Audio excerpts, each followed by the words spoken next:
अस्सलाम वालेकुम स्टूडेंट्स, उम्मीद आप खैर खैरियत से होंगे। बच्चों बिस्मिल्लाह पढ़ लें, दुरूद पढ़ लें, फिर हम आगाज़ करते हैं। बिस्मिल्लाहिर्रहमानिर्रहीम। अल्लाहुम्मा सल्लि अला मुहम्मदिन व अला आलि मुहम्मदिन कमा सल्लैता अला इब्राहीम व अला आलि इब्राहीम इन्नका हमीदुम मजीद। अल्लाहुम्मा बारिक अला मुहम्मदिन व अला आलि मुहम्मदिन कमा बारकता अला इब्राहीम व अला आलि इब्राहीम इन्नका हमीदुम मजीद। रब्बि इश्रह ली सदरी व यस्सिर ली अमरी वहलुल उक़दतम मिन लिसानी यफ़क़हू क़ौली। रब्बि ज़िदनी इल्मा रब्बि यस्सिर व ला तुअस्सिर व तम्मिम बिल खैर। अल्लाहुम्मा इन्नी असअलुका इल्मन नाफ़िअन व अमलन मुतक़ब्बिलन व रिज़्क़न तय्यिबा। हमने पिछले लेक्चर में देखा था चेंज इन एस्टीमेट, और उसके अंदर एक बात सीखी थी कि चेंज इन एस्टीमेट हमेशा कहाँ से स्टार्ट होना है। क्यों जी? चेंज इन एस्टीमेट का एप्लीकेशन कहाँ से होनी है? स्टार्ट ऑफ ईयर से होनी है। चलें, गुड हो गया। अब ये एक क्वेश्चन है जिसके अंदर हम डेप्रिसिएशन मेथड चेंज कर रहे हैं रिड्यूसिंग बैलेंस से स्ट्रेट लाइन पर। Mr Khalid purchase an asset costing 2 lakh on 1 January 15। Depreciation rate was 20%। Reducing balance method on 1 January 17 it has change the depreciation method to straight line. On 31 December 17 it is estimated that the residual value be 50,000 and the total life of the asset is 10 years।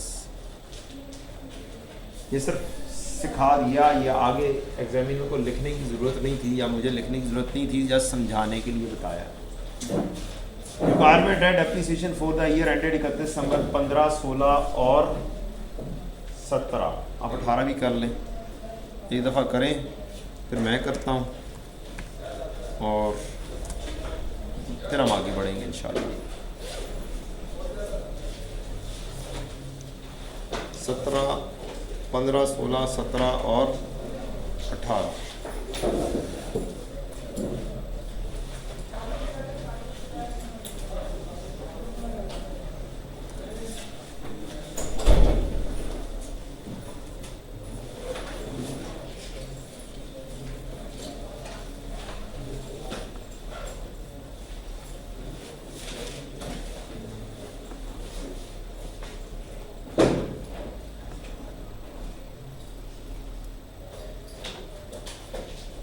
Table बनाकर जल्दी जल्दी question को solve कर दें।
हो गया? जबरदस्त, well done.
ठीक है,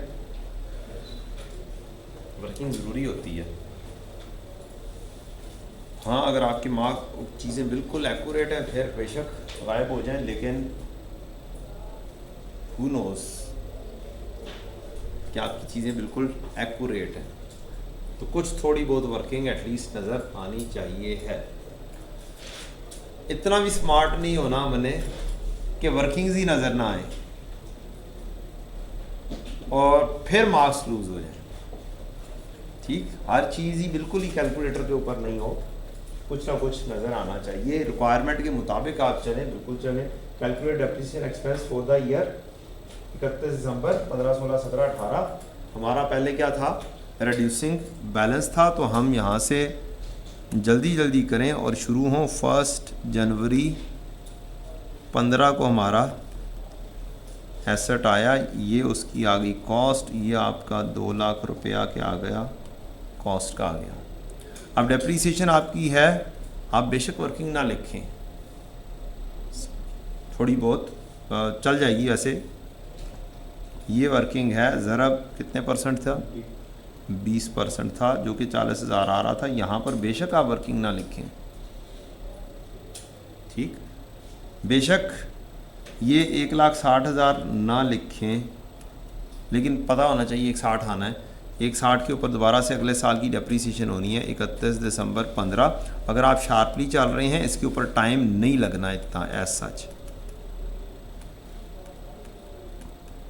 31 दिसंबर 16, अब 1,60 ऐसे लिख लें, इधर वैल्यूज दे रहे हैं मुकम्मल, तो इधर कम में देख लें कितना आ गया जी, 32,000। 2 सालों की डेप्रीसिएशन आ गई। अब कितना आ गया, 1,28,000। अब एस्टीमेट क्या हो रहा है, चेंज हो रहा है, और अब आपको थोड़ा सा डॉज दिया गया है। वो ये दिया गया कि 1 जनवरी 17 पर मेथड चेंज कर रहे हैं और 31 दिसंबर 17 पर एस्टीमेटेड रेजिडुअल वैल्यू बता दी है। अब क्या किया जाए, टेंशन ली जाए कि ये तो 2 मुख्तलिफ डेट्स आ गई हैं।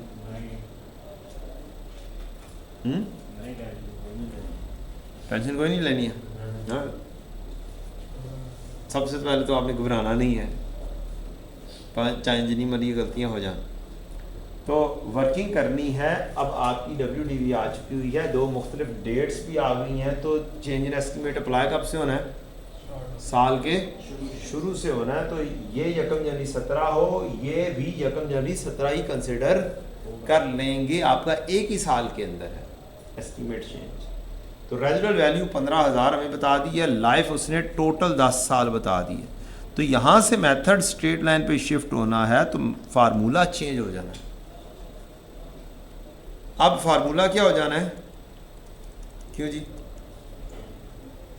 फार्मूला हो जाना है आपका WDV जब एस्टीमेट चेंज हुआ minus new residual divided by remaining life जब एस्टीमेट चेंज हुआ है उस डेट का।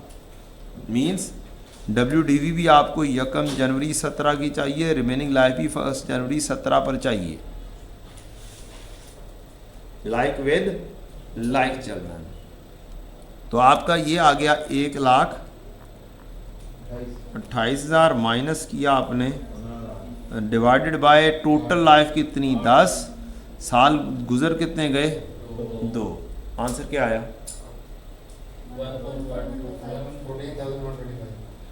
14,125। ये हमारी डेप्रीसिएशन आ गई किस तारीख की, 31 दिसंबर 17।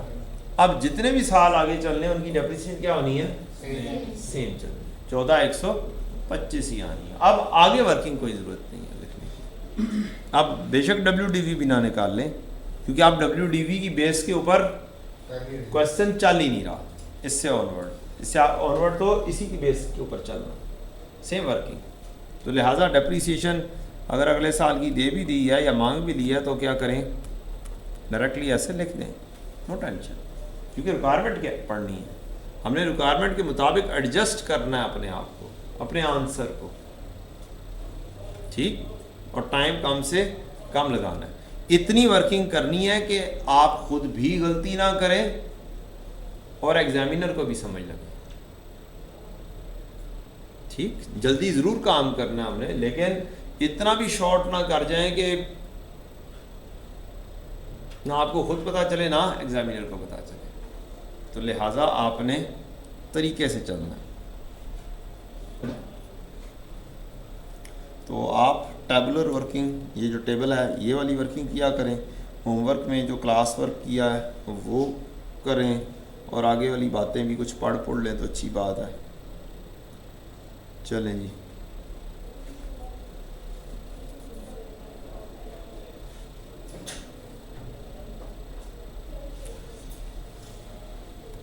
इस लाइन का मतलब क्या है?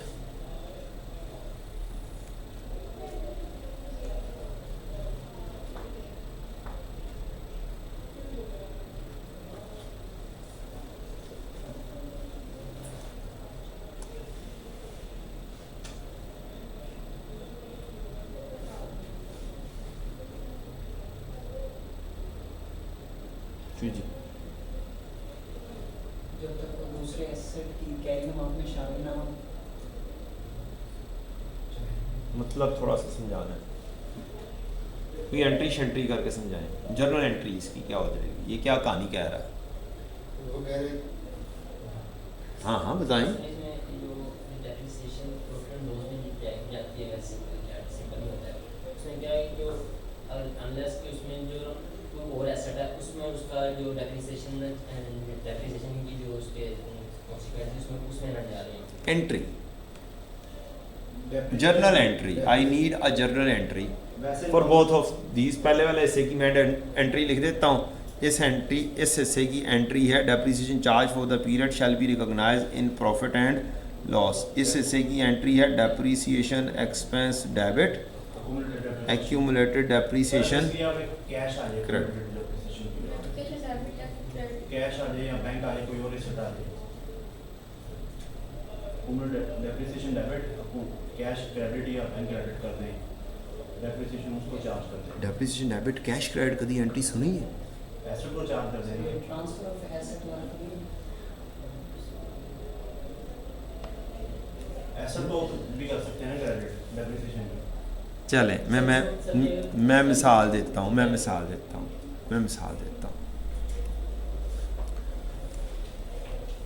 आप बिल्डिंग बना रहे हैं, क्या कर रहे हैं? बिल्डिंग बना रहे हैं, और इसके पास एक अदद क्रेन है जो इस बिल्डिंग को बनाने में क्या हो रही है? यूज़ हो रही है। गॉट? अब नॉर्मल में, रूटीन में ये क्रेन यूज़ होती है for loading and unloading of goods. इसलिए होती है रूटीन में loading and unloading of goods. तो इसकी एंट्री फिर रूटीन में हम पास करते हैं डेप्रिसिएशन एक्सपेंस डेबिट और accumulated depreciation expense credit. Assuming ये इसकी क्या आ गई? डेप्रिसिएशन 12 महीने की 12,000। अब यही वाली क्रेन यूज़ की है हमने फॉर 5 months फॉर बिल्डिंग की कंस्ट्रक्शन में यही वाली क्या किया हमने?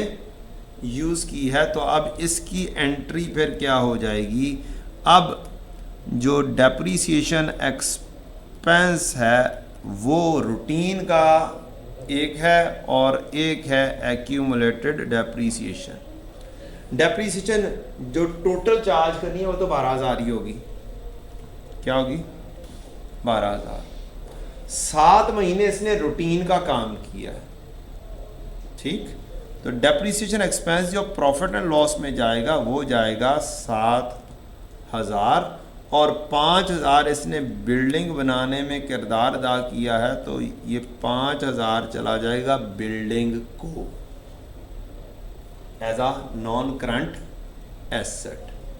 अब पढ़ें दोबारा से ये वाली बात। Depreciation charge for each period shall be recognized in profit and loss unless included in the carrying amount of another asset, किसी और एसेट की कैरिंग अमाउंट में ये डेप्रिसिएशन एक्सपेंस शामिल हो जाए। ठीक, तो हमारे दो किस्म के एक्सपेंडिचर होते हैं, एक रेवेन्यू एक्सपेंडिचर और एक कैपिटल एक्सपेंडिचर। तो हमने इस हिस्से को क्या कर दिया, ये आपका हो गया रेवेन्यू एक्सपेंडिचर और ये आपका हो गया कैपिटल एक्सपेंडिचर। तो इस लाइन का मतलब ये छोटा सा है, in the form of journal entry. ठीक है जी, ये मैंने नीचे आपके लिए शायद लिखी भी हुई हो एंट्री।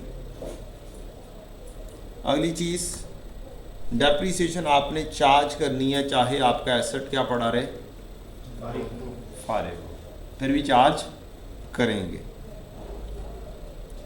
कौन सी ऐसी सूरत होती है कि डेप्रिसिएशन चार्ज नहीं होगी? इंस्टॉल ना हुई, वेल डन, इंस्टॉल ना हुई हो।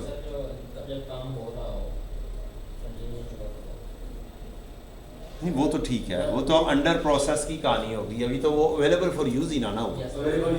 तो अवेलेबल फॉर यूज़ होने से पहले तो नहीं डेप्रिसिएशन चार्ज होती। अवेलेबल फॉर यूज़ हो गया हुआ है, उसके बाद क्या सूरत है कि डेप्रिसिएशन चार्ज नहीं होगी? जब उसकी सारी डेप्रिसिएशन चार्ज हो चुकी है उसके बाद ठीक हो गया, फुली डेप्रिशिएटेड हो गया, तो तब उसके बाद डेप्रिसिएशन चार्ज नहीं होगी। अभी फुली डेप्रिशिएटेड नहीं हुआ, फिर कौन सी सूरत है कि डेप्रिसिएशन चार्ज नहीं होगी? रूल है कि डेप्रिसिएशन चार्ज होना है चाहे वो आइडल पड़ा हो। यूनिट्स ऑफ प्रोडक्शन मेथड एक ऐसी चीज है जिसके अंदर यूनिट्स बनेंगे तो डेप्रिसिएशन चार्ज होनी है, नहीं तो नहीं चार्ज होनी। तो बाकी तीनों मेथड्स के अंदर straight line, reducing balance method, sum of year digit, इन सब के अंदर क्या है, डेप्रिसिएशन चार्ज करनी है चाहे आइडल हो। सिर्फ यूनिट्स ऑफ प्रोडक्शन मेथड है जो बेस कर रहा है यूनिट्स के ऊपर, तो सिर्फ उसके अंदर क्या होगी, हमारी ज़ीरो डेप्रिसिएशन जा सकती है। तो ये हमें कुछ सिचुएशन दी हैं, फॉलोइंग सिचुएशन डेप्रिसिएशन चार्ज में be zero under the usage method, और एक है free hold land has an unlimited useful life. जो लैंड होती है हमारी अनलिमिटेड यूजफुल लाइफ होती है, उसकी डेप्रिसिएशन नहीं होती। जब ये क्या हो गया, फुली डेप्रिशिएटेड हो गया हो। ये एक और चीज़ भी है, जब रेजिडुअल वैल्यू कैरिंग अमाउंट से क्या हो जाए, ज़्यादा हो जाए, तब भी आपने डेप्रिसिएशन चार्ज करना क्या कर देनी है, स्टॉप कर देना।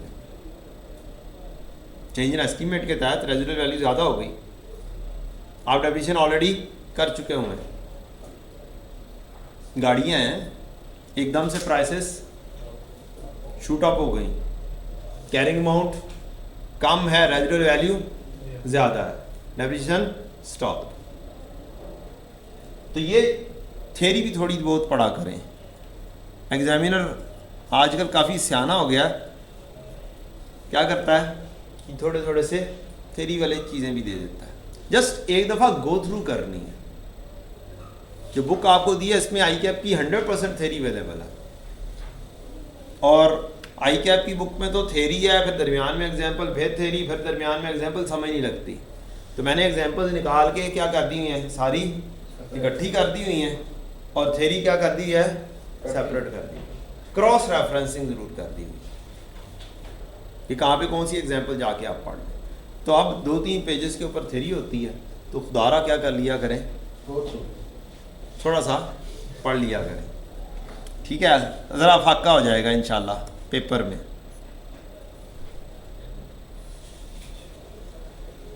डेप्रिसिएशन कब शुरू होनी है, जब एसेट यूज़ के लिए अवेलेबल होगा। एक ये चीज़ है, इसके अलावा भी एक और चीज़ बोली जाती है,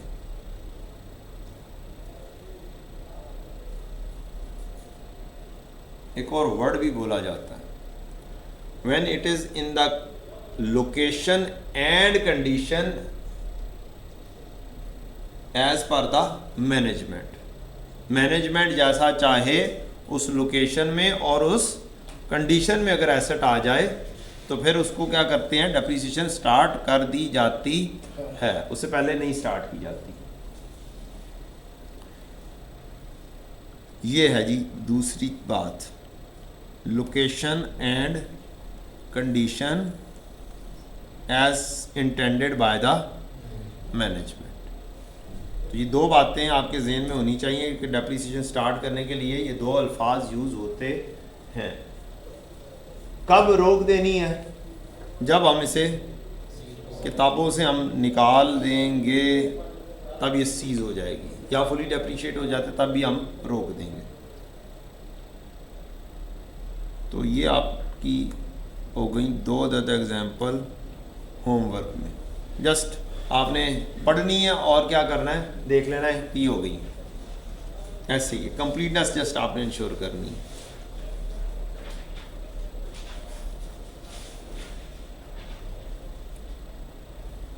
डेप्रीसिएशन जो मेथड है, ये जो हम कर रहे होते हैं, ये आप रिव्यू करेंगे at least at end of each financial year.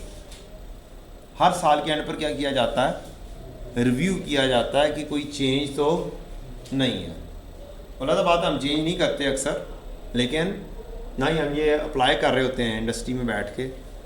Reason क्या है, पैटर्न चेंज नहीं होता। लेकिन अगर पैटर्न चेंज हो रहा है, आपका बेनिफिट हासिल करने का सिग्निफिकेंट चेंज है पैटर्न ऑफ कंजम्पशन में, तो आप क्या करते हैं, मेथड चेंज कर देते हैं।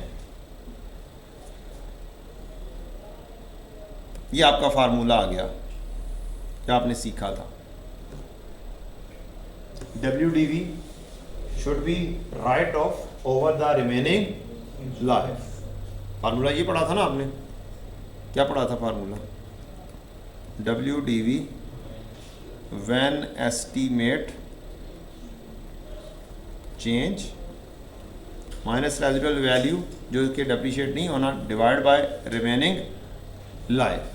तो ये वो वाली बात आ गई, कैरिंग अमाउंट को क्या करना है, राइट ऑफ करना है, ख़त्म करना है over the remaining useful life. शुरू कब से होना है, commencing from the period in which the change is commencing with the period। ये वही वाली बात जो मैं बोलता हूँ, स्टार्ट से शुरू होना है। commencing with the period in which the estimate is changed या made, change made किया।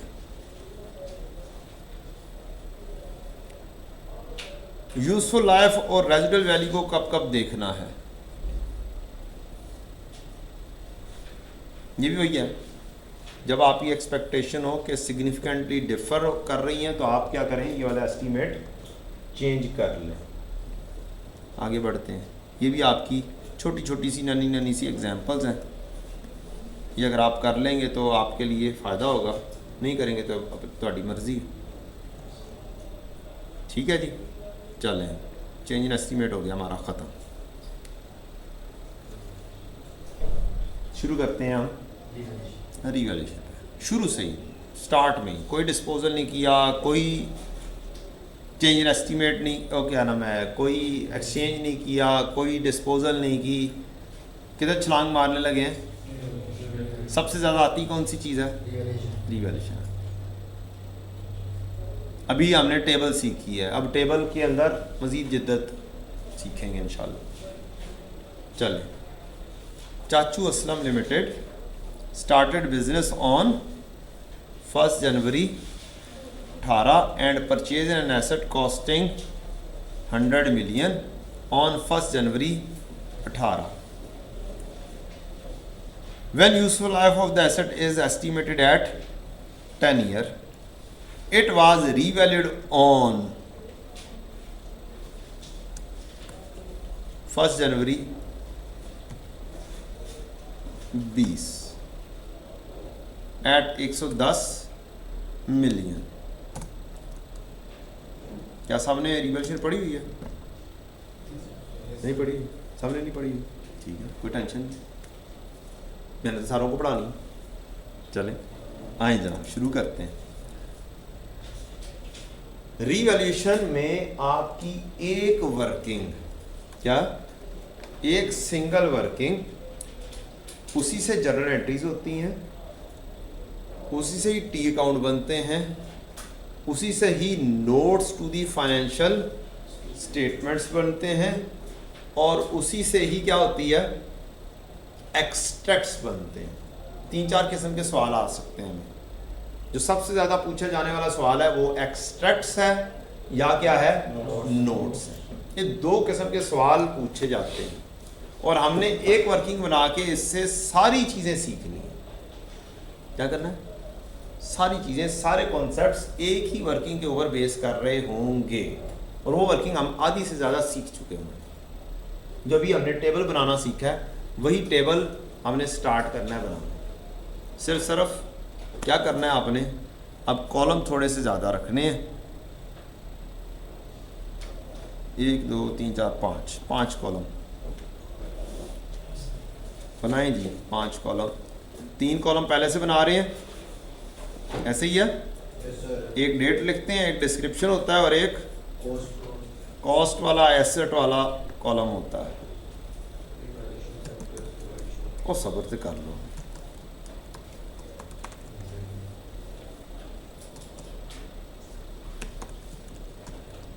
ये कहानी बाद में डिस्कस करते हैं। जिन्होंने पढ़ा हुआ है, कितने स्टूडेंट्स ये टेबल बना के काम करते हैं? ठीक है, गुड, अच्छी बात है, आनी चाहिए। नए पेज से स्टार्ट कीजिएगा बेटा, तो काम गड़बड़ हो जाना। टॉपिक भी नया है हमारा, क्या है जी, टॉपिक भी नया है, और सबसे ज़्यादा पूछा जाने वाला है। तो हम कोई 8-10 दिन इसके ऊपर खेल रहे होंगे, ठीक है। और ये वाहिद टॉपिक है जो तकरीबन 15 से 18 दिन चलेगा, फिर कहीं पे जाके ख़त्म होगा IAS 16। और बाकी जितने भी टॉपिक हैं, कोई एक भी शायद 10 दिन से ऊपर नहीं जाएगा।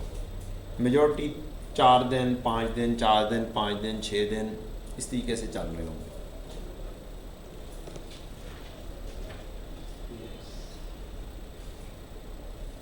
क्या हुआ, परेशान हो गए हो? बनाओ ना वर्किंग, बना ली। अच्छा, शुरू करते हैं जी। 1 जनवरी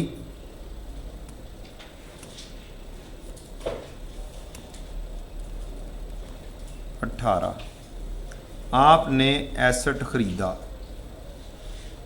उसकी कॉस्ट आई कितनी, 100 मिलियन। यहाँ पर हम लिख देंगे रुपीज़, मिलियन में हम काम कर रहे हैं।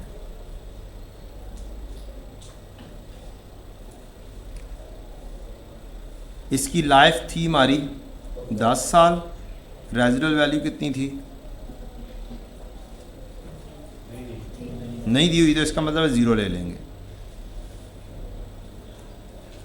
100 में से 0 गए, बाकी डिवाइड बाय 10 किया तो क्या आ गई, 10 की हमारी डेप्रीसिएशन आ गई 31 दिसंबर 18। इसके बाद क्या आ जाएगा, WDV।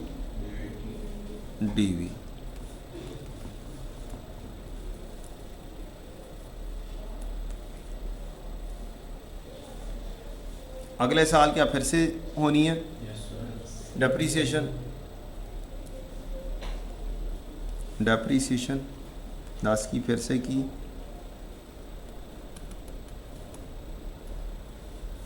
31 दिसंबर 19 की,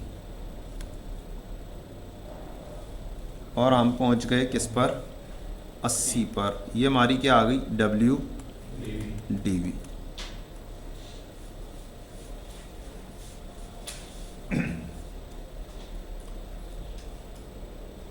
नॉर्मली हमारी एसेट्स की वैल्यू क्या होती हैं, गिरती हैं, लेकिन बहुत सारी दफ़ा हमारे एसेट्स की वैल्यू क्या होती हैं, अब भी होती हैं। और इतना डिफ़र कर जाती हैं कि हम कहते हैं कि यार हम क्यों ना इसकी आज की वैल्यू के ऊपर इसको ले आए। क्या कर लें? आज की वैल्यू, प्रेजेंट वैल्यू नहीं, फेयर वैल्यू पर। किस पर? फेयर वैल्यू पर ले आए, जो इसकी मार्केट वैल्यू है उस पर ले आए। फिर हम एक मॉडल यूज़ करते हैं जिसको बोलते हैं रीवैल्यूएशन मॉडल। हमारे पास दो मॉडल होते हैं, एक है कॉस्ट मॉडल और एक है रीवैल्यूएशन मॉडल। रीवैल्यूएशन मॉडल को फेयर वैल्यू मॉडल भी बोला जा सकता है, लेकिन प्रोफेशनली इसे रीवैल्यूएशन मॉडल ही बोलते हैं। ले जी, WDV कितनी होगी? 80। अब इसको लेकर जाना है हमने कितने पर? 110 पर। किस तारीख पर? 1 जनवरी 20 पर। 1 जनवरी 20 पर। एक चीज सिर्फ चेंज है, चेंज इन एस्टीमेट में और इसमें, वो ये है कि चेंज इन एस्टीमेट तो हमेशा कहाँ से पर अप्लाई करना है? साल के रिवैल्यूएशन नहीं लाजमी। रिवैल्यूएशन जिस डेट पर हो रही है उस डेट पर अप्लाई करनी है। ठीक है, चलें जी। अब ये 80 वाली वैल्यू जो हमारे एसेट की हो गई है, एक लाइन आपने क्या करनी है? खाली छोड़ देनी है, और उसके बाद आपने लिखना है यहाँ पर रीवैल्यूड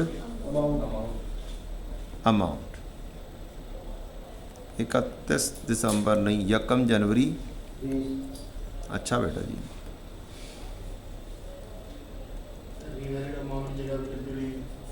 नहीं नहीं नहीं, रीवैल्यूड अमाउंट आप लिखें। लिखने को बहुत कुछ लिखा जा सकता है, लेकिन क्या लिखें? You should have a mind कि आप क्या कर रहे हैं, एक वर्किंग बना रहे हैं, और ऐसी वर्किंग बना रहे हैं जिसकी बेसिस के ऊपर क्या होना है? सवाल। पूरा सवाल होना है। जर्नल एंट्रीज उस बेस पर, नोट इस बेस पर, एक्सट्रैक्ट इस बेस पर, कैश फ्लो।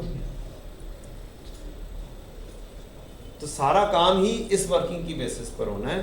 तो हमारी वर्किंग 1-2 दिन लगेंगे, आप इसके बहुत ज़्यादा यूज टू हो जाएंगे, और इंशाल्लाह इसी की बेसिस के ऊपर हम सारे काम करेंगे।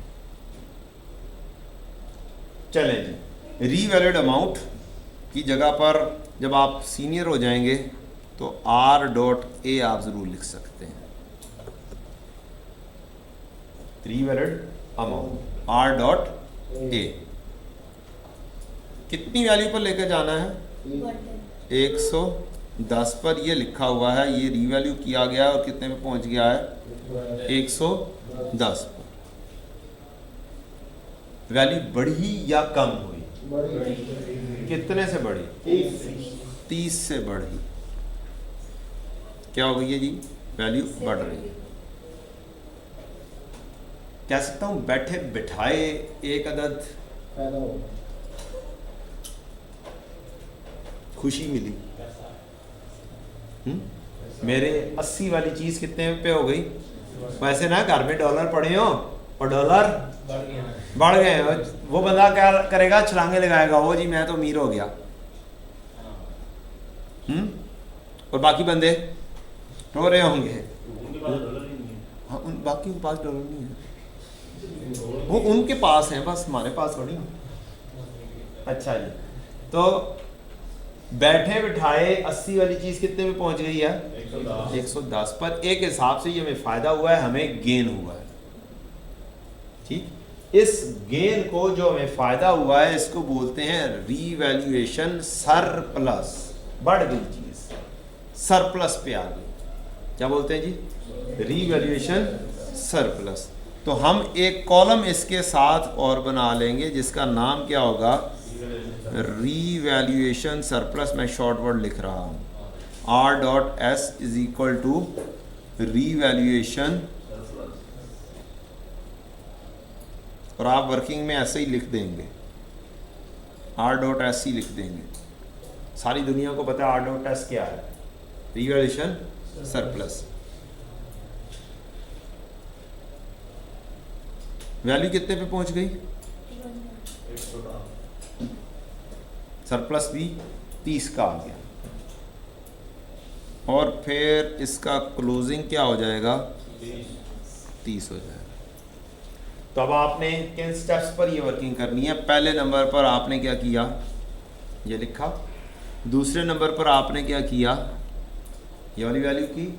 तीसरे नंबर पर आपने ये वाली वैल्यू बनाई। और चौथे नंबर पे आपने ये वाली वैल्यू बनाई। ठीक है। और यहाँ पर भी हम सामने लिख देंगे रीवैल्यूएशन सरप्लस, ब्रैकेट में लिख लें OCI।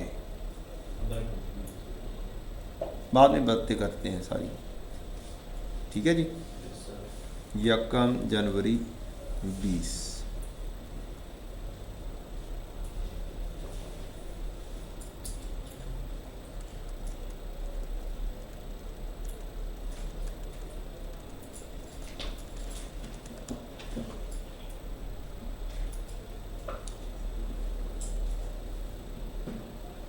यहाँ तक कोई क्वेश्चन? जस्ट वर्किंग ना समझ लगी हो तो पूछ लो, क्योंकि आगे बातें तो स्टेप बाय स्टेप चलनी है। वर्किंग की समझ ना लगी हो तो ऑल डन। तुमने तो की हुई है बेटा। जिन्होंने नहीं की हुई, जिनको नहीं समझ लगी उनसे पूछ रहा हूँ। किसी स्टूडेंट को ऐसा महसूस हुआ होगा कि वर्किंग नहीं हो रही या कोई बात ना समझ लगी हो, यहाँ तक सिर्फ वर्किंग किया था, क्योंकि आगे बातें तो मैंने सारी समझानी है इंशाल्लाह। चले, अब हमने चेंज इन एस्टीमेट में क्या सीखा था? फ्यूचर की डेप्रिसिएशन कैसे होनी है? फ्यूचर की डेप्रिसिएशन कैसे होनी है? Over the remaining life. ये अब एक नई कैरिंग अमाउंट बन गई है, एक नई WDV बन गई है एसेट की। तो इसने अब डेप्रीशिएट होना है ओवर द रिमेनिंग लाइफ। तो आपने क्या करना है, जब भी रीवैल्यूड हो तो यहाँ पर इसी वर्किंग में जब आप रीवैल्यूएशन बनाएं तो क्या करें, आपने यहाँ पे रीवैल्यूड अमाउंट लिखा, साथ ही यहाँ पर क्या बनाएं? Remaining life. R.L stands for remaining life. कैसे बनती है? Total life minus year use. Total life कितनी थी? 10 साल थी। 1 जनवरी 18 पर डेट देखनी है खास तौर पर, मिड ऑफ द ईयर में भी आ जाता है।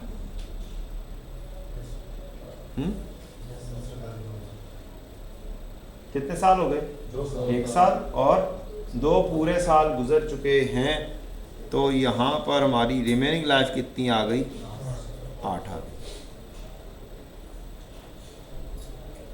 डन। चले, अब अगले साल की जो डेप्रीसिएशन होनी है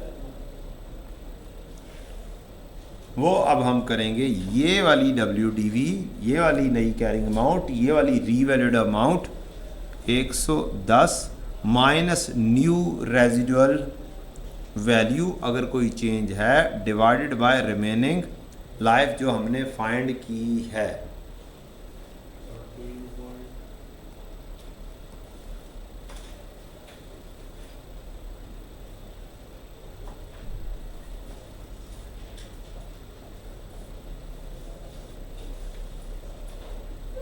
क्या आंसर आया? 13.75 मिलियंस में खेल रहे हैं, कोई बात नहीं, 14 लिख देता हूँ। पॉइंट्स में करना चाहते हैं कर लें, मुझे कोई फ़र्क नहीं पड़ता।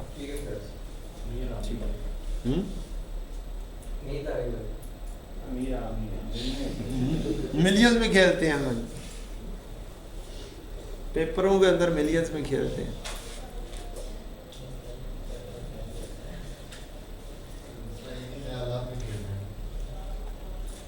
वैसे भी खेल लोगे तो क्या हो जाएगा? नहीं, खेल लोगे तो क्या हो जाएगा? नहीं, क्या हो जाएगा? क्या हो जाएगा? कि सरकार से पढ़ लेना। अच्छा जी, दूसरा काम करना है, ये जो सरप्लस है इसको भी आपने उसी तरीके से क्या करना है, डिवाइड करना है उसी रिमेनिंग लाइफ पर।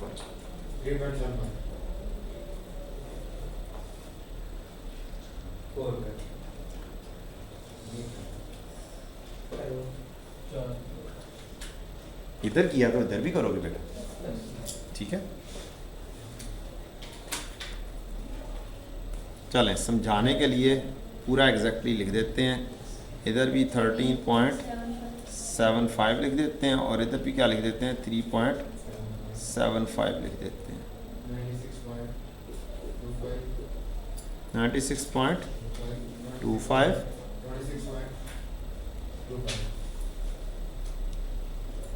WDV 31 दिसंबर 20।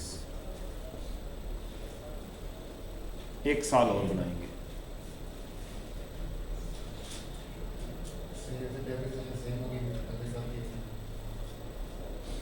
जो सी पिछले साल में हुई है वही, अनलेस एंड अनटिल की कोई और चेंज आए, अनलेस एंड अनटिल की कोई और चेंज आए। चेंज इन एस्टीमेट भी आ सकता है दरमियान में, चेंज इन रेजिडुअल वैल्यू, तो चेंज इन एस्टीमेट ही है ना बेटा, ठीक है। चेंज इन एस्टीमेट में आपकी सारी चीज़ें आ सकती हैं, लाइफ चेंज हो सकती है और क्या हो सकता है, रेजिडुअल वैल्यू हो सकती है, तो हो सकता है, पॉसिबल है। अनलेस एंड अनटिल की कोई और चेंज आए, आपकी डेप्रीसिएशन और ये वाली वैल्यू क्या रहेगी, सेम अगले साल भी कॉपी पेस्ट हो जाएगी। चलें एक साल की और जस्ट लिख लेते हैं, फिर आगे काम करते हैं, फिर चीज़ें समझते हैं ये कहानी क्या है, क्या नहीं है, और इसकी क्रॉस वेरिफिकेशन वर्किंग की क्या है। 31 दिसंबर 21 13.75 3.75 वैल्यू क्या आ गई 82.5 जी बेटा, 82.5 82.5 22.5 22.5 WDV 31 दिसंबर 21।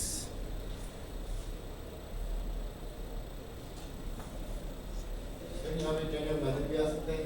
बिल्कुल आ सकता है, वो सर फिर हमें तो दूसरा मेथड कॉस्ट मॉडल मेथड के साथ अप्लाई करना पड़ेगा। नहीं कुछ नहीं अप्लाई करना पड़ेगा, यही चले। सर जब हम रिड्यूसिंग मेथड से डेविएशन करते हैं सर, तो उसमें सर कॉस्ट वाला कॉलम साथ लगाना पड़ता है। आप बताएं रिड्यूसिंग बैलेंस मेथड से क्या करते हैं, डेविएशन करते हैं सर। हाँ, तो हाँ। उसकी तो सेपरेट ये किसने सिखाया आपको, लेवल में नहीं मिलेगा। किसने सिखाया? रिड्यूसिंग बैलेंस मेथड से रिवैल्यूएशन तो हमारे कोर्स का ऐसा ही नहीं। एक सवाल आया हुआ था सर, पास पूरा एक सवाल आया था। मैं मानता ही नहीं, मेरी बुक पड़ी हुई है आपके सामने, सारे पास पेपर अवेलेबल हैं, कोई एक दिखाओ।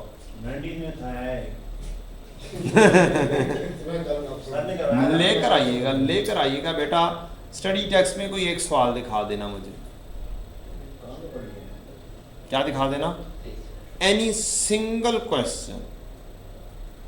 कितने दिन में बनाया हो? रिवैल्यूएशन से पहले जरूर रिड्यूसिंग बैलेंस अप्लाई हो सकता है, ठीक। जब रिवैल्यूएशन हो जाएगी तो उसने साथ ही चेंज इन एस्टीमेट बोल दिया होगा, ये पॉसिबिलिटी जरूर है। लेकिन रिवैल्यूएशन में आने के बाद आपकी कोर्स का हिस्सा ही नहीं है रिड्यूसिंग बैलेंस मेथड। मैंने तो पूरी स्टडी टेक्स्ट में नहीं देखा। सर ये क्यों सर, हम्म ये क्यों सर, ये क्यों है सर, क्योंकि रिवैल्यूएशन होने के बाद बेटा बात ये है, आप एक लेवल तक पढ़ सकते हो ना, एक लेवल तक का कोर्स आपके कोर्स का हिस्सा है ना, ठीक। आपने इससे अगले लेवल पर भी पढ़ना है, कुछ चीज़ें सीए फाइनल लेवल पर भी पढ़नी है, तो सारी चीज़ें इतनी अध्याय पढ़ाई जानी है, हजम नहीं होगी। हजम ही नहीं होनी आपकी कई स्टैंडर्ड्स हैं, उनके अंदर स्टैंडर्ड के अंदर और चीज़ें हैं, वो नहीं है आपके कोर्स का हिस्सा। तो फिर क्या वो पढ़ना शुरू कर दें? उतनी चीज़ें पढ़ो जो पेपर में आनी हैं, ठीक, ना कम ना ज़्यादा, कम भी नहीं पढ़ना और खाम में अपने ऊपर सर पे बोझ देने की ज़रूरत नहीं है। होता यही है बच्चों के साथ, वो इधर उधर की बहुत सारी चीज़ें करवा दी गई और फिर क्या हुआ, बच्चा वो दूसरी चीज़ें करता रहता है, जो असल चीज़ करनी है वो करता नहीं है, क्योंकि यार वो बड़ी मुश्किल चीज़ है, वो मैं पहले कर लूँ, वो चीज़ आनी नहीं है बेटा। कई चीज़ें तो ऐसी भी मार्केट में घूम रही हैं जो 2018 के अंदर स्टैंडर्ड ही ख़त्म हो गए हैं, वो अभी भी पढ़ाई जा रहे हैं।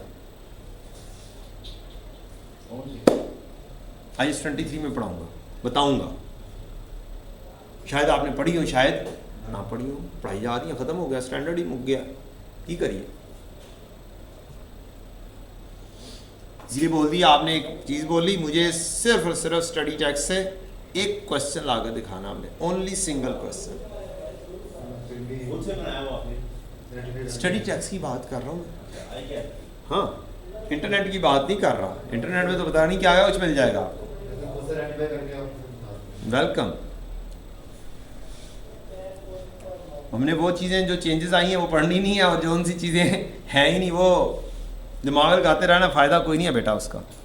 आए जनाब, अब हमने बनाने हैं इससे T account. T stand for, ठीक है ठीक है बेटा जी, टी अकाउंट बनाते हैं और फिर वहाँ से अंडरस्टैंडिंग मज़ीद हासिल करते हैं।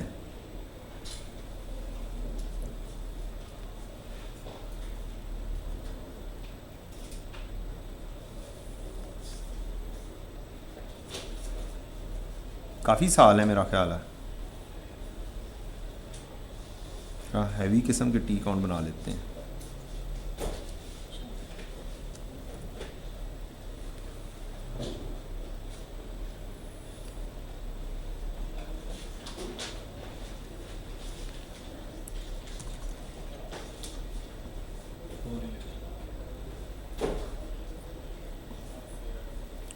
लें जी, प्रॉपर्टी प्लांट एंड इक्विपमेंट का अकाउंट। पता नहीं कौन सा एसेट है, प्लांट है, मशीनरी है, क्या है। एन एसेट लिखा हुआ है, लिहाजा कुछ नहीं पता। दूसरा होगा हमारा एक्यूमुलेटेड डेप्रिसिएशन। एक तीसरा लेजर बनाया है मैंने, रीवैल्यूएशन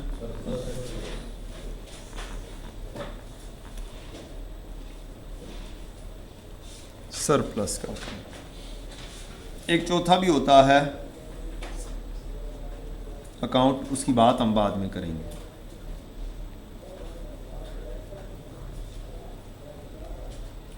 जी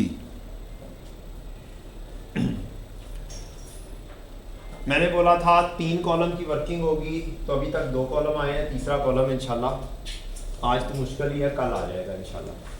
तीसरा कॉलम है प्रॉफिट एंड लॉस या फिर स्टेटमेंट ऑफ कॉम्प्रिहेंसिव इनकम।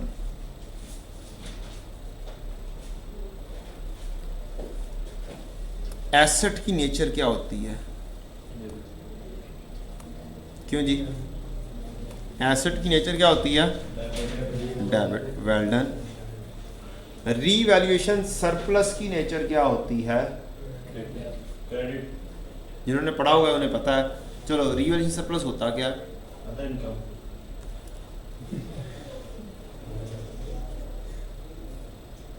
क्या होता है जी, बताएं। एसेट की वैल्यू में गेन होता है। एसेट की वैल्यू में गेन तो होता है। नॉन कैश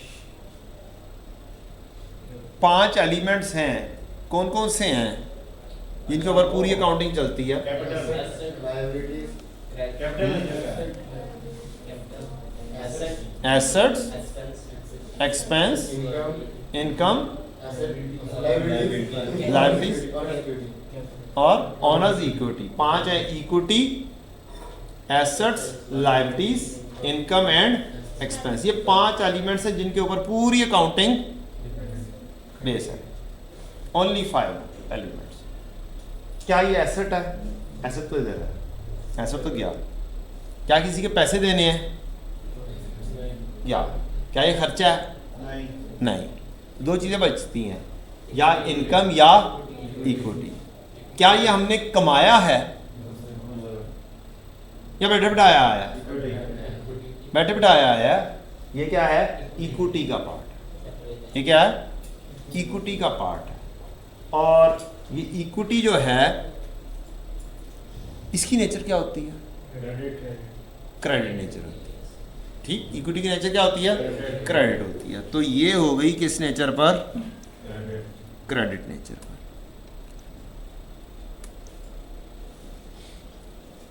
ये कॉलम किस नेचर का है? Credit nature. ये तीसरा कॉलम एक और है, ये किस नेचर का है? नेचर की बात चल रही है। कौन सा? ये प्रॉफिट एंड लॉस।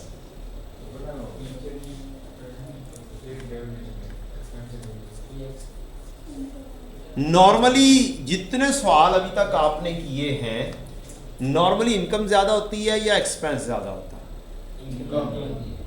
इनकम ज्यादा होता है। इट मींस आपको नॉर्मली क्या होती है? इनकम होती है। ठीक, तो इसकी नेचर फिर हम क्या कंसिडर करेंगे? इनकम वाली। इनकम की नेचर क्या होती है? क्रेडिट। इसकी नेचर भी क्या होगी? क्रेडिट। क्योंकि मैंने आपको चंद अल्फाज के अंदर डेबिट एंड क्रेडिट के अंदर क्या करवा देनी है, इंशाल्लाह एंट्रीज मुकम्मल करवा देनी है। चलें जी, दो फिक्रे लिखें। क्या लिखें? दो फिक्रे लिखें जो मैं बार बार बोला करूँगा। डेबिट में डेबिट ऐड होता है, क्रेडिट लेस होता है।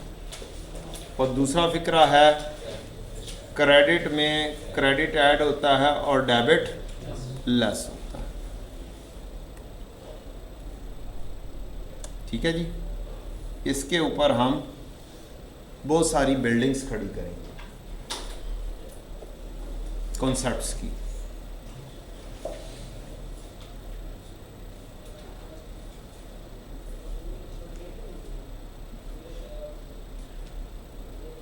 लिख लिए? ये पहला डेबिट जो है ये नेचर है। पहला डेबिट और क्रेडिट क्या है जी? ये नेचर है। और ये दोनों जो हैं ये क्या लें? जर्नल एंट्रीज हैं।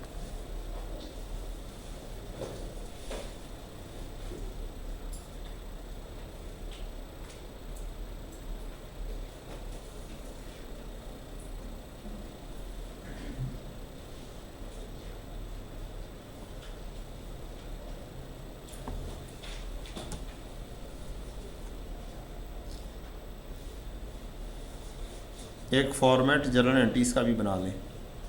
कितने कॉलम होते हैं?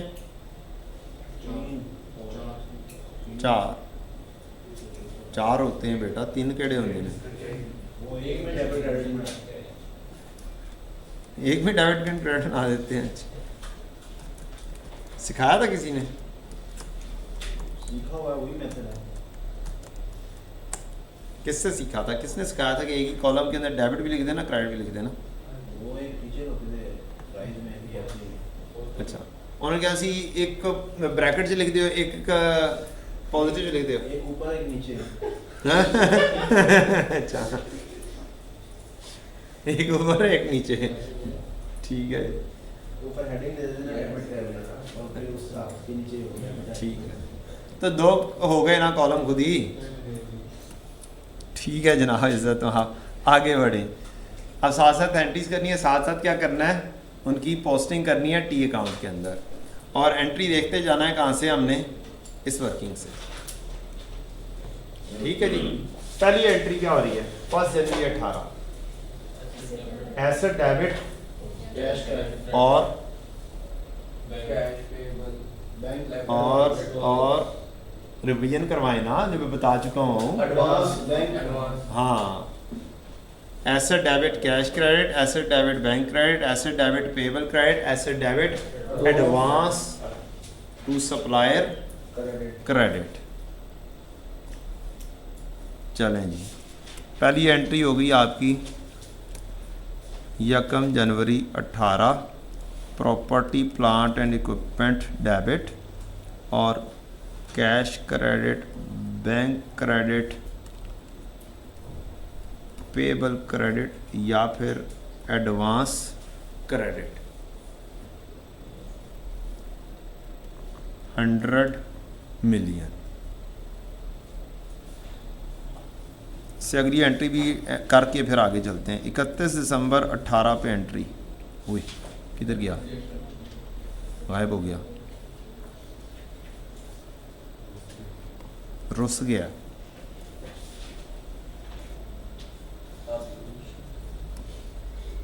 आईटी की दुनिया में जब कोई चीज़ तंग करे तो उसे क्या कर लो, 1 मिनट के लिए बंद कर दो, वो खुद ब खुद ठीक हो जाएगी इंशाल्लाह।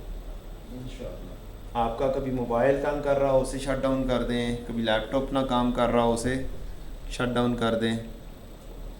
तो अभी ये इसने थोड़ा सा ओवरलोडेड होके कहा था कि नहीं मैं नहीं मानता।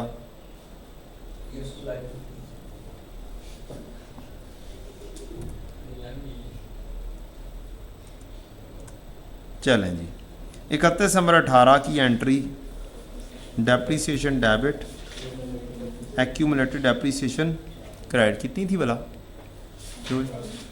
10 थी, 10 दिसंबर 18 की एंट्री हो गई। 31 दिसंबर 19 में भी यही वाली एंट्री थी, ऐसे ही है ना? डेप्रीसिएशन डेबिट और एक्यूमुलेटेड डेप्रीसिएशन कितने से? 10 से 31 दिसंबर 19। यहाँ तक तो हम पहुँच गए, कहानी मुकम्मल हो गई। अब हम इसकी जाकर टी अकाउंट में क्या करते हैं, पोस्टिंग करते हैं। 1 जनवरी 18 ब्रॉट डाउन नील। 1 जनवरी 18 ब्रॉट डाउन नील। पीपी डेबिट कैश क्रेडिट 1 जनवरी 18 100 मिलियन, पहली एंट्री हो गई। 1 जनवरी 18 नहीं 31 दिसंबर 18 depreciation debit accumulated depreciation credit, पहला साल क्या हो गया, मुकम्मल। ईयर एंड आएगा 31 दिसंबर 18, कैरेट डाउन आ गया हमारा 100 मिलियन का। 31 दिसंबर 18 हमारा कैरेट डाउन आ गया 10 मिलियन का।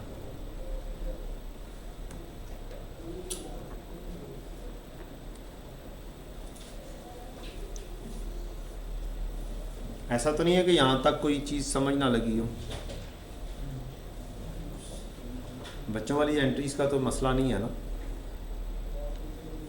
1 जनवरी 19 ब्रॉट डाउन नील। 1 जनवरी 19 ब्रॉट डाउन 100, 10 आएगा जी, नील नहीं आएगा, 10 आ जाएगा। बच्चे जाग रहे हैं।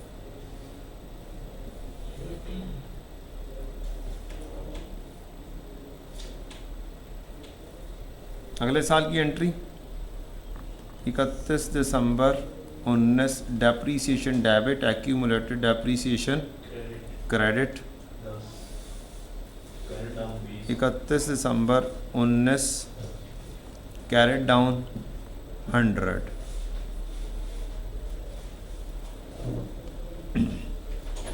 31 दिसंबर 20 कैरेट डाउन 20।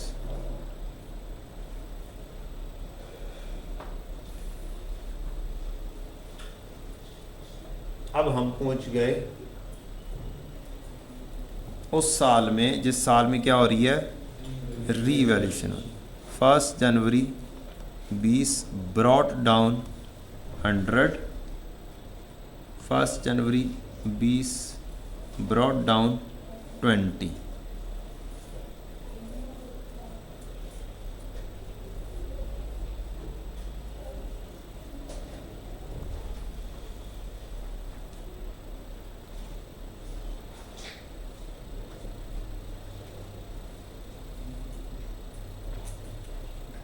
वर्किंग को क्या हुआ है, दोबारा खोल लें। नहीं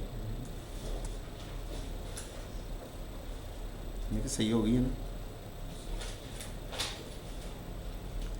अच्छा जी बताएं बच्चों, कहाँ तक पहुँच गए आप?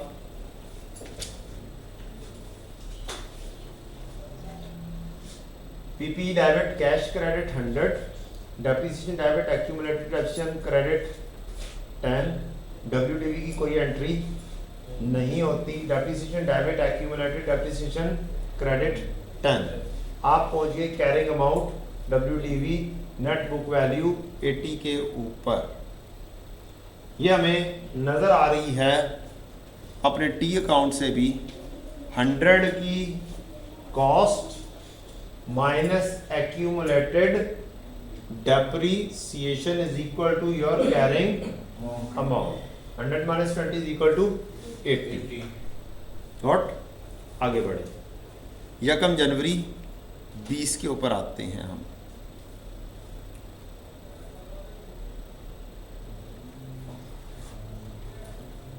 डेबिट में बोले ना, डेबिट में वो डेबिट में डेबिट ऐड होता है और क्रेडिट लेस होता है। क्या हो रहा है जी? डेबिट में डेबिट ऐड होता है और क्रेडिट लेस होता है, और क्रेडिट में क्रेडिट ऐड और डेबिट लेस होता है। डन। अब जब आप रीवैल्यूएशन की जर्नल एंट्रीज कर रहे होते हैं तो हमने एक काम करना होता है।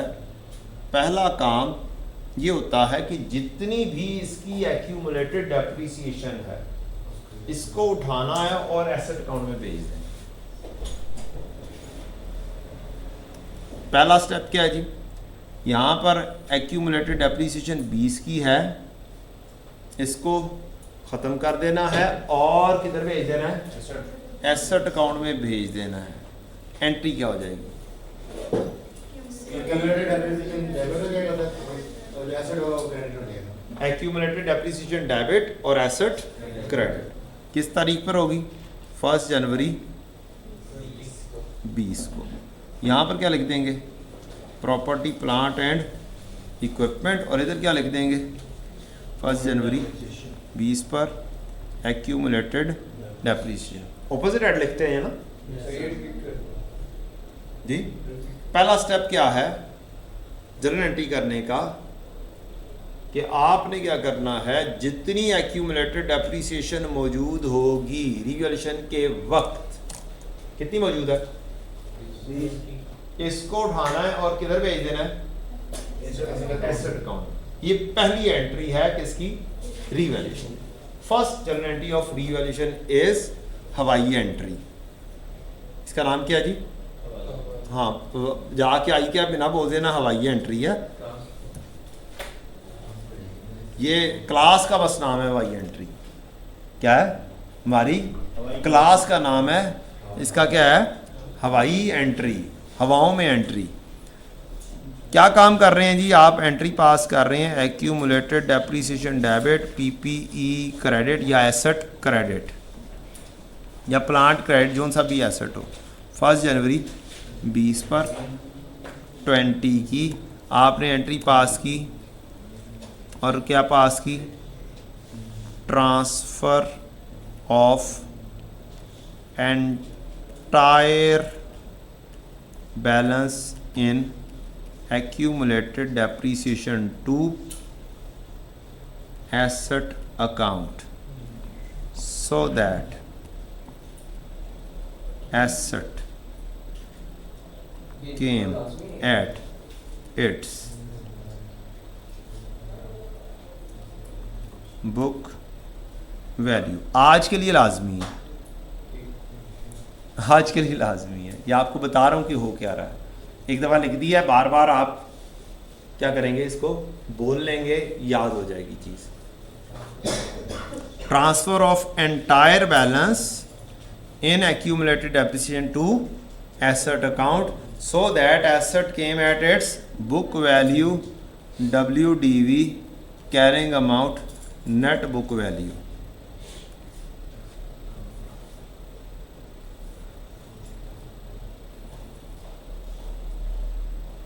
ये क्या जी? इसकी पहली रिवैल्यूएशन की जर्नल एंट्री।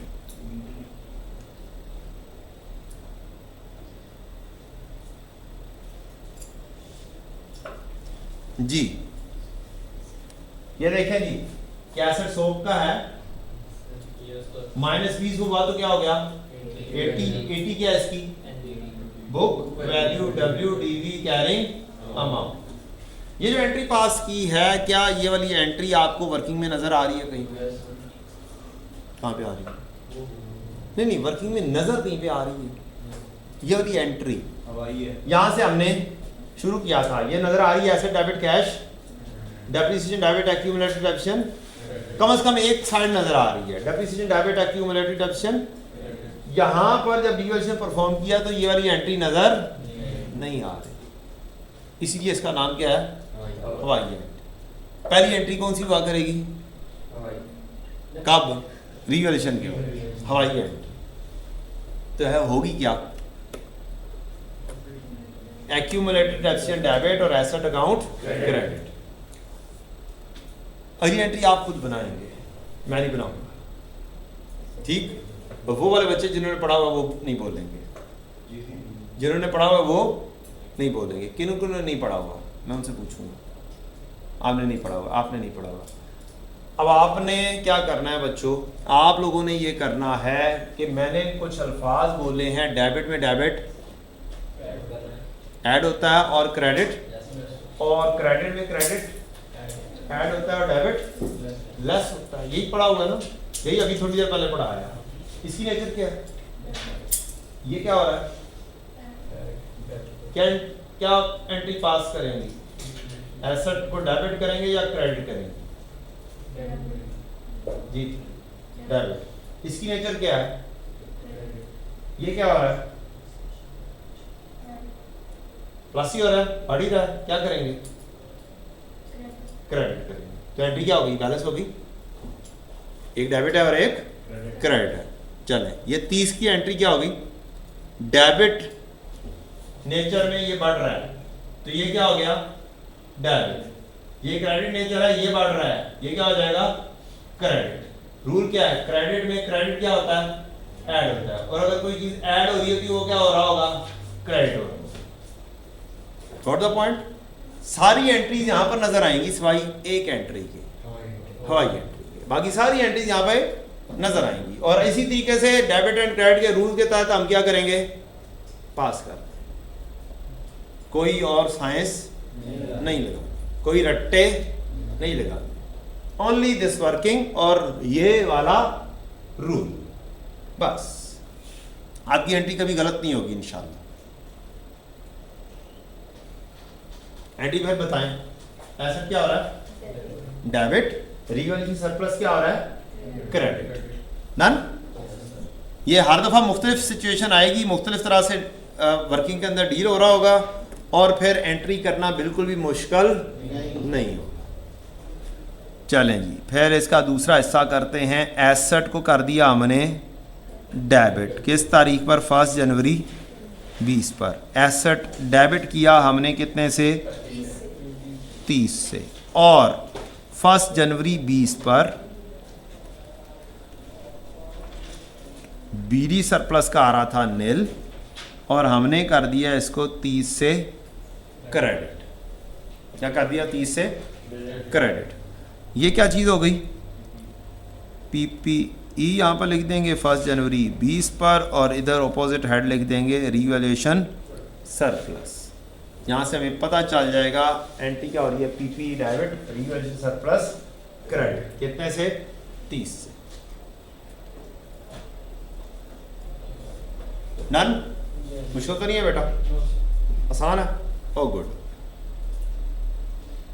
कहाँ पर पहुंच गए आप? एसेट कहाँ पर पहुंच गया? क्या 110 पर पहुंच गया? 100 में से 20 गए, 80, 80 जमा 30 110। टाइम बड़ा शॉर्ट रह गया। जनाब अच्छा खासा पढ़ भी लिया आपने, कोई ऐसे मसला नहीं है।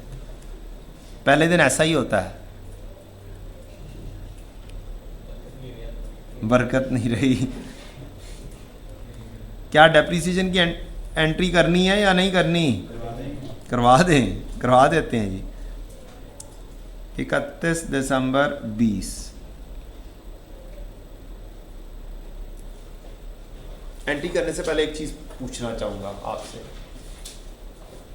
क्या जब जूं ही रिवैल्यूएशन हुई है एक्यूमुलेटेड डेप्रिसिएशन क्या हो गई है? जीरो ले लो, हो गई है। Yes, sir. तो एक फिक्रा छोटा सा लिख लें काइंडली, फिक्रा छोटा सा लिख लें किसी फ्रेश पेज के ऊपर, ऐसे पेज के ऊपर लिख लें जो फिक्रे आप बाद में पढ़ें और समरी फॉर्म में पढ़ लें, ऐसी जगह पे लिख लें। कोई 2-3 पेजेस बना लें जिसके अंदर मुख्तलिफ किस्म के क्या आने हैं, फिक्रे आने हैं, जो कि आपको क्या करेंगे, बहुत ज़्यादा हेल्प करेंगे। ठीक, तो जब भी रिवैल्यूएशन होती है, और क्रॉस रेफरेंस दे दीजिएगा ना, एक पेज के ऊपर लिख लें और वहां पर अपने रजिस्टर का क्रॉस रेफरेंस दे दीजिएगा, यहाँ पर पेज नंबर फलाना, पेज नंबरिंग तो की होगी रजिस्टर की आपने, अभी तक ये भी नहीं सीखा तुमने पेज नंबरिंग करनी होती है। अच्छा भाई मर्जी है, आप कर लीजिएगा। 1 3 5 7 9, 1 2 3 नहीं, 1 3 5 7 9, या फिर 2 4 6 8 10 पेज नंबरिंग हो जाएगी। फ्रॉम लेक्चर भेज देंगे। तो लेक्चर का नंबर रेफरेंस लिख लें, चॉइस इज योर्स। हाय, अच्छा जनाब, क्या बात हो रही थी? फिक्रा लिखिए, फिक्रा। जब भी रिवैल्यूएशन होती है, जब भी रिवैल्यूएशन होती है तो एक्यूमुलेटेड डेप्रिसिएशन एसेट में चली जाती है और निल हो जाती है। निल के आगे 0 भी लिख लीजिएगा।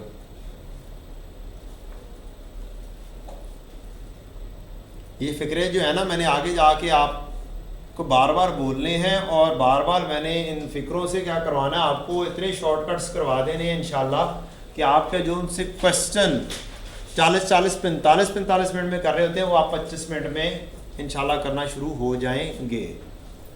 पहले जस्ट कॉन्सेप्ट क्लियर कर ले, फिर फिक्रा का। ठीक, कॉन्सेप्ट क्लियर हो गया। जब भी एक्यूमुलेटेड डेप्रिसिएशन क्या होगी, क्या नाम है, जब भी रिवैल्यूएशन होगी तो एक्यूमुलेटेड डेप्रिसिएशन क्या हो जाएगी, निल हो जाएगी, ट्रांसफर हो चुकी होगी कहाँ पर, एसेट। अब आते हैं इसकी डेप्रिसिएशन पर। क्या एंट्री पास की है? 13.75 की एंट्री होनी है डेप्रिसिएशन की। 13.75 depreciation debit, accumulated depreciation credit. यहाँ पर तो वो वाली तो एंट्री पास की नहीं मैंने। PP debit, revaluation surplus credit 30 की थी, 1 जनवरी 20। नेक्स्ट एंट्री बनती है जनाब 31 दिसंबर 20, depreciation debit, accumulated depreciation credit 13.75। 13.75।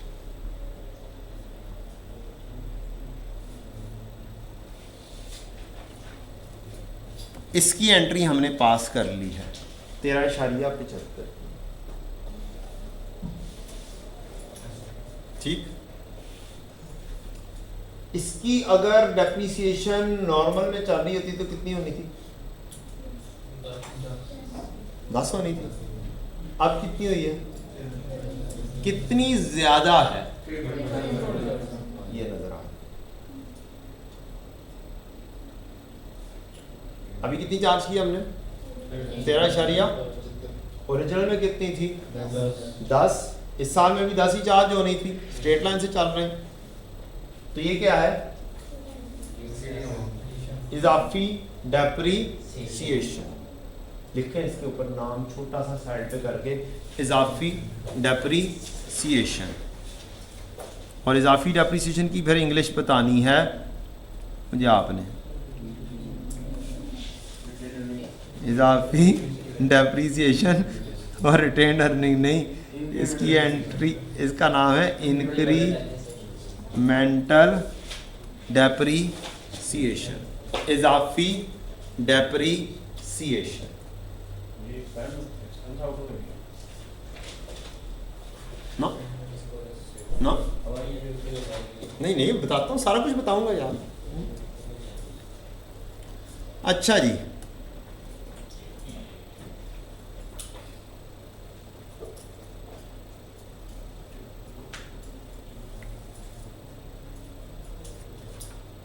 आधी एंट्री आपको इसकी आती है।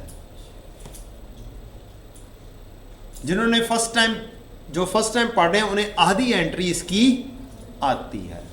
जी बेटा आपने बतानी है, आप फर्स्ट टाइम पढ़ रहे हैं, आधी एंट्री आपको आती है। सिर्फ रूल देखना है आपने, जो रूल पढ़ाया मैंने। क्या पढ़ाया? रूल। क्या देखना है? रूल देखना है। रूल देखेंगे, रूल क्या है? यह ना रूल, इसकी नेचर क्या है? अब आए नीचे जाएं, और ये क्या हो रहा है? क्या हो रहा है? लेस हो रहा है या ऐड हो रहा है? लेस हो रहा है। तो फिर क्रेडिट नेचर में लेस होने वाली चीज क्या होती है? बोले तो आधी एंट्री तो आपको आती है, आधी लिखी भी हुई है, ठीक है। तो अगर एक इंसान जिसको आधी एंट्री आती हो तो खब्बा डेबिट तो सज्जा क्रेडिट हमेशा क्या होते हैं? बराबर होते हैं। पढ़ा होगा ना ये, खब्बा डेबिट तो सज्जा क्रेडिट हमेशा बराबर होते हैं कि नहीं? पढ़ा होगा यार, तुम्हारी मेहरबानी यार। तो आधी एंट्री आपकी हो गई तो समझे बाकी की भी एंट्री याद आ जाएगी। अभी नहीं आती ना, पता चल जाएगा। आधी एंट्री कम से कम आप मुझे बता रहे हैं वो क्या है? रीवैल्यूएशन सरप्लस क्या हो रहा है? कम हो रहा है, तो इट मींस क्या हो रहा है? डेबिट हो रहा है। ठीक, चलें आ जाएं फिर। रीवैल्यूएशन सरप्लस को क्या कर दिया जाए? फिर डेबिट कर दिया जाए। कितने से? 3.75। आर डॉट एट समझ लग रही है ना? Revaluation surplus.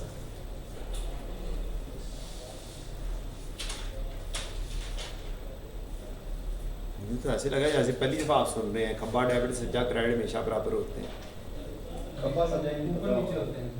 Left and right पढ़ा होगा ना, सोफिस्टिकेटेड अंदाज में पढ़ा होगा तुमने।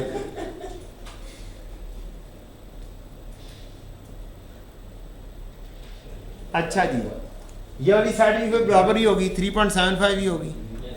बस क्या मसला रह गया यहाँ पर? क्या लिखा जाना, इस चीज का मसला रह गया। तो वो लिखना है आपने रिटेन्ड अर्निंग। क्या भला है, क्या भला नहीं है, अब उसका कॉन्सेप्ट समझाना है उन लोगों को खास तौर पे जिन्होंने फर्स्ट टाइम पढ़ना है। पीआरसी तो की होगी आप लोगों ने की हुई है ना? क्यों बच्चों? पास करके आए हैं सर। नहीं, कुछ बच्चे होते हैं जो एग्जामिशन वाले भी होते हैं ना। ईएफसी किया, फिर ख्याल नहीं रहा, फिर कहा कि चलो दोबारा से शुरू करते हैं। होते हैं ऐसे। चलें फिर अब हम समझते हैं ये रिटेन्ड अर्निंग किस बला का नाम है और इसका कॉन्सेप्ट क्या है।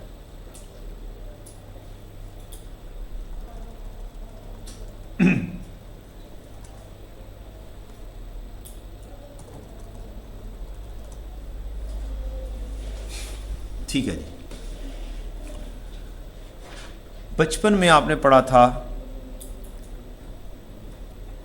जब आप स्टेटमेंट ऑफ फाइनेंशियल पोजीशन बनाते थे। क्या बनाते थे? स्टेटमेंट ऑफ फाइनेंशियल पोजीशन बनाते थे। तो आपने पढ़ा था capital, opening, add profit, less drawing is equal to closing capital. क्या पढ़ा हुआ? स्टेटमेंट ऑफ फाइनेंशियल पोजीशन जब आप बनाते थे तो क्या ये पढ़ते थे? पढ़ा हुआ है ना, ये चीज़ अब पता है आपको। चलें जी, ये बताएं अगर ओपनिंग कैपिटल 1000 था, प्रॉफिट हमने कमाया 4000, ड्राइंग्स हमने की 500 की, तो क्लोजिंग कैपिटल कितना हो गया?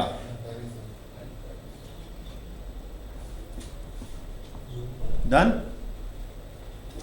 अब इसी चीज़ को मैं अगर टी अकाउंट में फेंक दूं तो क्या बनेगा? बीडी, चलें ओपनिंग, चलो 1000 लिख लिया, ओपनिंग 1000 है। कैपिटल की नेचर क्या होती है? क्रेडिट में क्रेडिट क्या होता है? डेबिट क्या होता है? लेस होता है। इसका मतलब है इस साइड पर क्या आएगा? इस साइड पर क्या आएगा? ड्राइंग्स। डन। प्रॉफिट कहाँ पे आएगा? यहाँ पर। और ड्राइंग्स कहाँ पर आ जाएंगी? यहाँ पर। ठीक है जी, 500। और ये क्या आ गया? कैरेट डाउन क्या आ गया? 45। डन हो गया। ये हो गया कैपिटल का अकाउंट जो आप ये लिखा करते थे, बनाया करते थे। अब ये बताएं, ये बंदा जो बंदा बिजनेस कर रहा है वो अपना कैपिटल ही खाता जाएगा या ये ड्राइंग्स कर रहा है ये आउट ऑफ द प्रॉफिट्स कर रहा होगा? बंदा बिजनेस क्यों करता है? पैसे कमाता है। और अगर वही पैसा जो रास उसने इन्वेस्ट की हुई है, उसको रास बोल देते हैं आम अल्फाज में गालिबन, अगर वही खाता जाएगा तो फिर क्या होगा? फिर बिजनेस खत्म हो गया ना। बल्कि वो क्या करता है, अपना कुछ प्रॉफिट भी बचा के बार बार क्या कर रहा होता है? मजीद इन्वेस्ट कर रहा होता है। ऐसे ही है। ठीक हो गया। अब इस अकाउंट को मैं 2 हिस्सों में क्या करने लगा हूं? तकसीम करने लगा हूं। अगर मैं कहूं कि ये वाला कैपिटल हम अलहदा से ही रख छोड़ते हैं,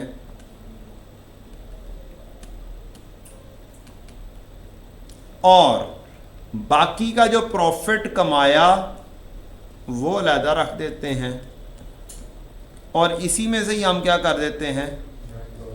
ड्राइंग्स कर देते हैं, तो कोई मुजायका होगा क्या? कोई फ़र्क पड़ेगा? कोई फ़र्क नहीं पड़ेगा। कह सकता हूँ ये कमाया हुआ प्रॉफिट है, बचा हुआ प्रॉफिट है ये जी, अनडिस्ट्रीब्यूटेड प्रॉफिट है, ऐसी अर्निंग है जो रिटेन करके रखी हुई है। दोबारा से कह सकता हूं ये कमाया हुआ प्रॉफिट, उसमें से कुछ पैसे घर ले गए, यही है। ये भी कह सकता हूं ये वाला प्रॉफिट डिस्ट्रीब्यूट नहीं किया है। टाइम हो गया। टाइम में बंद कर देते हैं, कहते हैं कि सारे में मना करेंगे।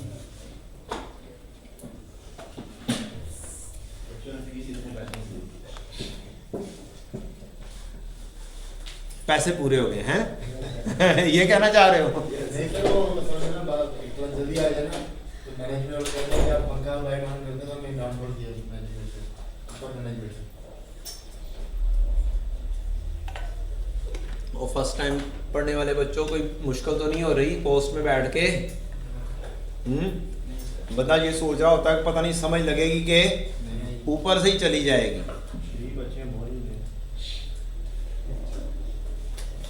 ना तुमने 4 दिनों में नई चीजें नहीं सीखी, 2-4 सीखी। ठीक है, चेक करो। वहाँ तो क्या ना, वो एक कार कर देता तो फिर सच और झूठ तो मुझे क्या ज़रूरत पड़ी है कुछ बोलने की? ठीक है, ना सीखी होंगी। भाई जी इसको भी ऑन करना है। इज्जत माप कॉन्सेप्ट आपकी कोई आगे क्लास तो नहीं है इसके बाद? वो बोले ना, और ये कॉन्सेप्ट तो पूरा कर लेने दो ना बेटा। यार रिक्शा आ गया बाहर, दोस्त लेने आया हुआ। उल्टी बात है नहीं।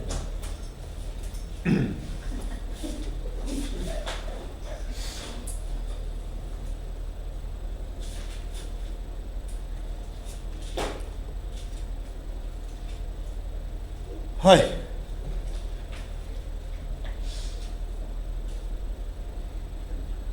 चलो भाईजान इसको ऑन करना है।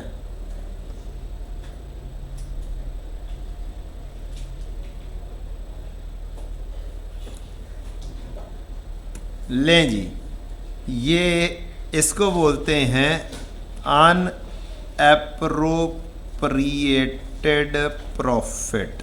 ऐसा प्रॉफिट जो अभी एप्रोप्रिएट नहीं हुआ, अनडिस्ट्रीब्यूटेड प्रॉफिट, रिटेन्ड अर्निंग। ठीक है जी, एक ही चीज़ के मुख्तलिफ नाम है। क्यों? चलाओ भाई जल्दी करो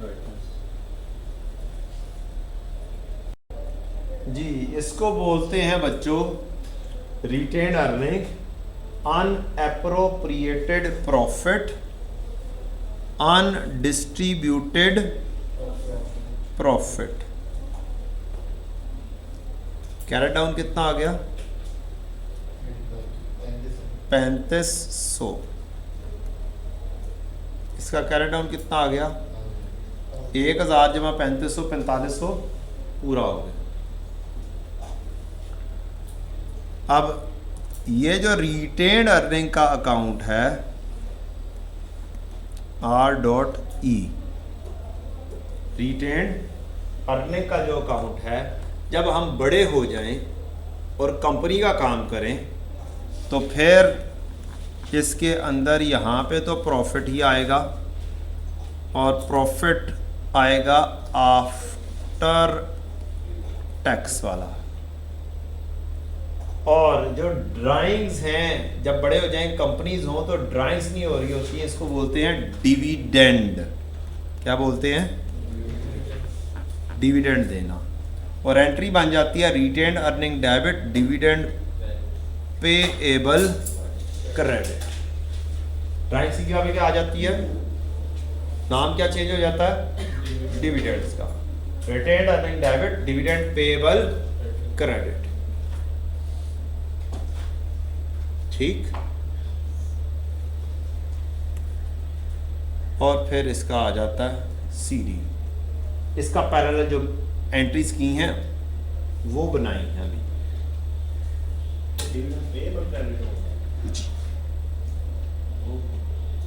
क्या करें? रिटेन्ड अर्निंग डेबिट हो रहा है।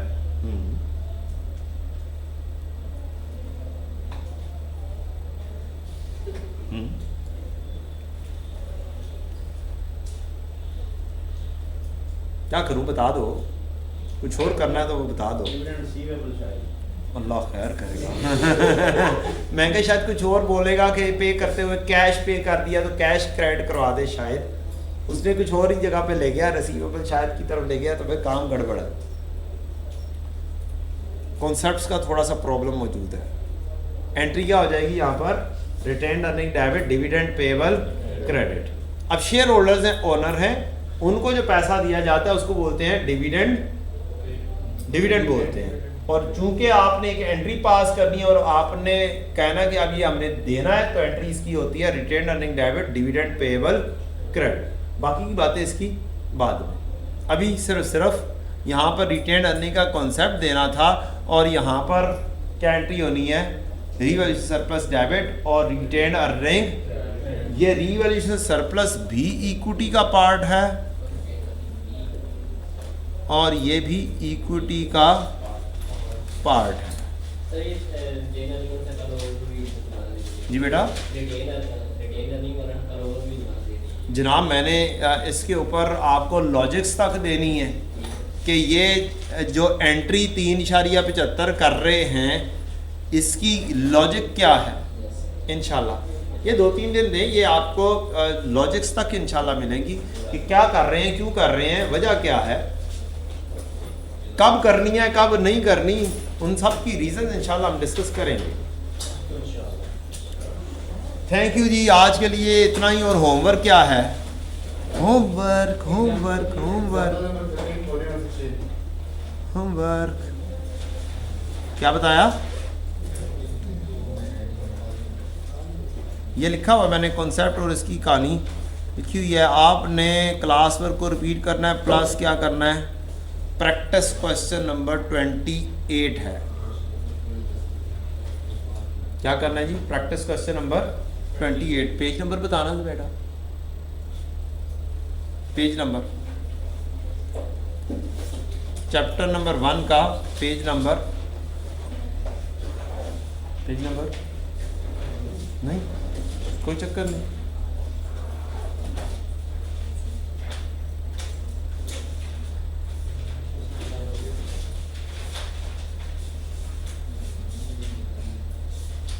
पता नहीं प्रैक्टिस क्वेश्चन है भी कि नहीं है, हैं? नहीं तो मैं उड़ा देता हूँ, कुछ और दे दूंगा सवाल। आ रहा है प्रैक्टिस क्वेश्चन तो नहीं आ रहे, चलो जाने दो यार। ये लो क्लास वर्क ही दोबारा से क्या कर लेना, रिपीट कर लेना, ठीक है।